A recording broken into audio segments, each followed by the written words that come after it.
All right, Bob, commiserations for the loss. A tough one to take in. I mean, you're leading by 4 going into the end of the game and called a timeout. How frustrating is that for you as a coach?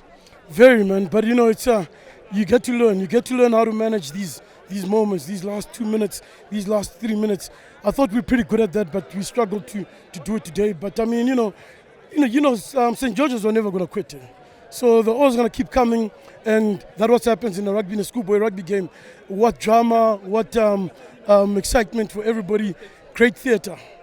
Let's talk a little bit about walking through the match, going into the halftime break, trailing by 12. What was the communication that was different? Because you generally just barnstormed your way back into leveling matters as well. No, we know what kind of team we are, and we're just making a lot of mistakes, and we continue to make them. But it's part of the growth. So these boys are growing. We talked about cutting out mistakes and just finishing a little bit better.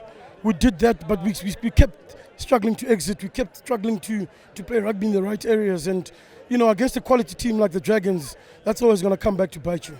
One more thing that I would want to ask as well. I mean, for Lomagundi, it has been a very tough start to the season. 3 huge encounters, winning, of course, against Falcon, then unfortunately losing out to Peterhouse and losing out today. But what do you think this does for Lomagundi rugby in general? Now we're in a good space.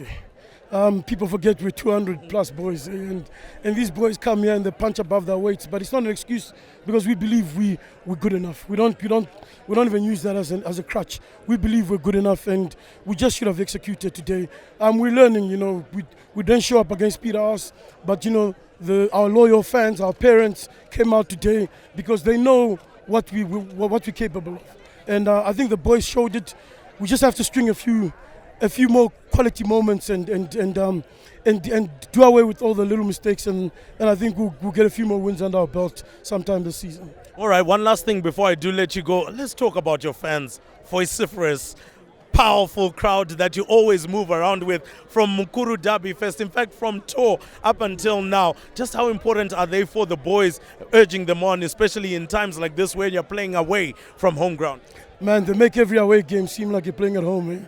It's one of the best supporting group you can find in sim sport, not just rugby, but in sim sport. I don't know, maybe FC Scotland has got it better, but we don't have a bus that carries our fans. These are parents who pay for themselves, and just people from Chinoi and people from coming in from Shishawane, Maronde, Tare.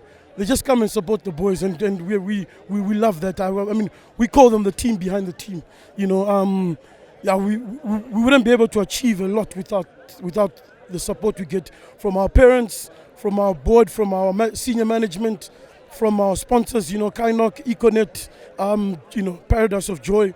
We got so much support that we feel very blessed and very fortunate.